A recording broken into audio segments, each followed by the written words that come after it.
नमस्कार। आज बात करते हैं मुंबई के एक ऐसे मैसिव रेल प्रोजेक्ट की जो शहर में ट्रैवल करने का तरीका हमेशा के लिए बदलने की ताकत रखता है। तो चलिए इसे समझते हैं। चलिए शुरुआत एक पहेली से करते हैं। सोचिए, मुंबई में एक रेल लाइन है जो शहर के सबसे भीड़ भाड़ वाले इलाकों से गुजरती है, लेकिन फिर भी उस पर एक भी लोकल ट्रेन नहीं चलती। अजीब है ना? सवाल यह है कि आखिर ऐसा क्यों है। तो इसी रहस्यमयी लाइन को कहते हैं घोस्ट लाइन। देखिए, पनवेल से वसई तक पटरी तो है, उस पर से ट्रेनें भी गुजरती हैं, लेकिन आम मुंबईकर के लिए ये वाकई एक भूत की तरह ही है। मतलब दिखती तो है पर किसी काम की नहीं। तो चलिए पता लगाते हैं कि इस घोस्ट लाइन के पीछे की कहानी आखिर है क्या। और मजे की बात यह है कि ये लाइन कोई जंगल या सुनसान इलाके में नहीं है। नहीं, ये तो नवी मुंबई, भिवंडी, पलवा रीजन जैसे एकदम बजिंग घनी आबादी वाले इलाकों के ठीक बीच से निकलती है। ये तो कुछ वैसा ही हुआ जैसे शहर की किसी मेन रोड पर बसें ही न चलें। तो सवाल और भी बड़ा हो जाता है कि भाई इतनी जरूरी जगह पर लोकल ट्रेनें आखिर हैं क्यों नहीं। इसका जवाब छिपा है पटरियों के डिजाइन में। देखिए, मुंबई की जो लोकल लाइन है ना, वो एक तरह से टू वे हाईवे की तरह है। आने के लिए अलग ट्रैक, जाने के लिए अलग, सिंपल। लेकिन ये जो घोस्ट लाइन है, ये तो एक सिंगल लेन वाली गली जैसी है, जिसे मालगाड़ियों और लंबी दूरी की एक्सप्रेस ट्रेनों के लिए बनाया गया था। अब सोचिए, इस सिंगल लेन पर अगर लोकल ट्रेनों की भीड़ भी छोड़ दी जाए तो क्या होगा? जाहिर है भयंकर जाम, डिलेज, मतलब पूरा सिस्टम ठप। तो प्रॉब्लम तो बिल्कुल साफ है, मौजूदा इंफ्रास्ट्रक्चर लोकल ट्रेनों के लिए बना ही नहीं है। तो फिर सॉल्यूशन क्या है? सॉल्यूशन है एक बहुत ही बड़ा और एम्बिशियस प्लान। और जब मैं कह रहा हूं बड़ा प्लान, तो आई मीन रियली बिग। इस प्रोजेक्ट की लागत है 12,710 करोड़ रुपए। जी हां, 12,710 करोड़। ये मुंबई रेलवे विकास कॉर्पोरेशन यानी MRVC का एक मैसिव इन्वेस्टमेंट है। ये इतना पैसा है कि शहर के कई और बड़े प्रोजेक्ट्स बन सकते हैं। तो साफ है, ये सिर्फ एक और रेल लाइन नहीं है, ये एक बहुत बड़ा स्ट्रेटेजिक मूव है। तो सवाल यह है कि इतने पैसे से आखिर बनेगा क्या? देखिए, ये कोई छोटा मोटा रिपेयर वर्क नहीं है। ये तो जमीन से एक बिल्कुल नया state of the art suburban corridor खड़ा करने जैसा है।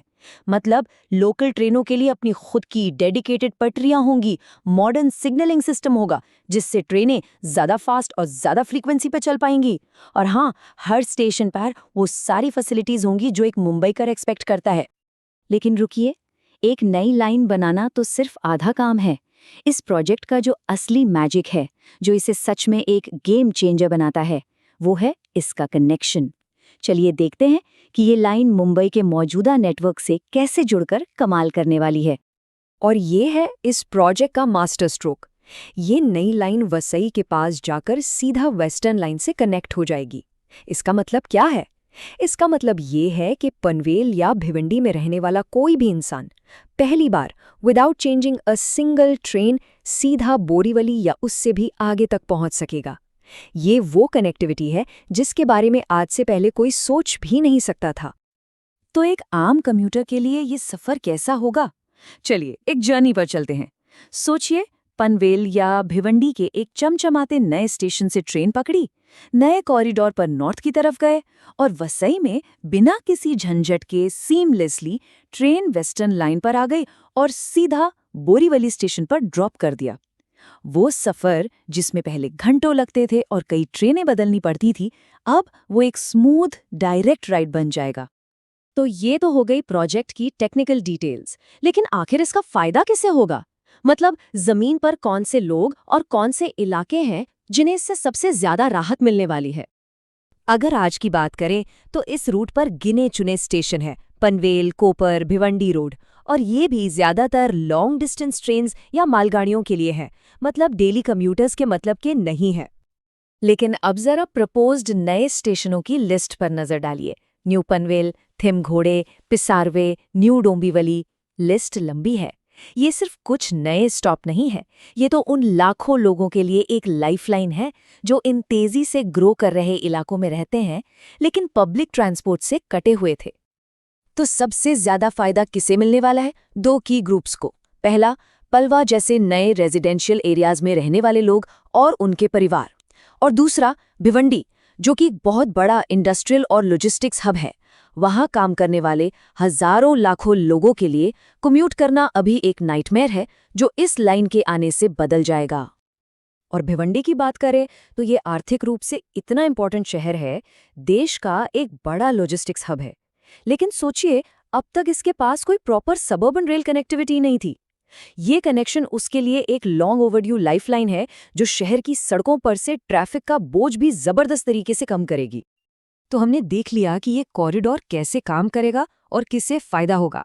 लेकिन अब चलिए थोड़ा जूम आउट करते हैं और ये समझने की कोशिश करते हैं कि मुंबई के फ्यूचर के लिए इस प्रोजेक्ट के मायने क्या हैं। देखिए, ये कॉरिडोर सिर्फ आज की ट्रैवल प्रॉब्लम को सॉल्व नहीं कर रहा, ये आने वाले कल के मुंबई के लिए एक फाउंडेशन तैयार कर रहा है। यह शहर के डेवलपमेंट को ईस्ट की तरफ पुश करने में मदद करेगा, और तो और पास से गुजरने वाले बुलेट ट्रेन जैसे मेगा प्रोजेक्ट्स को भी सपोर्ट करेगा। सो ये मुंबई के फ्यूचर प्लान का एक बहुत ही important piece of the puzzle है। और आखिर में ये हमें एक बड़े सवाल पर लाकर छोड़ता है। जब दूर दराज के इलाके इतने एक्सेसिबल हो जाएंगे, तो क्या ये प्रोजेक्ट मुंबई में रहने और काम करने के तरीके को ही बदल देगा? क्या ये मुंबई के सबर्ब्स की पूरी परिभाषा को ही रीडिफाइन कर देगा?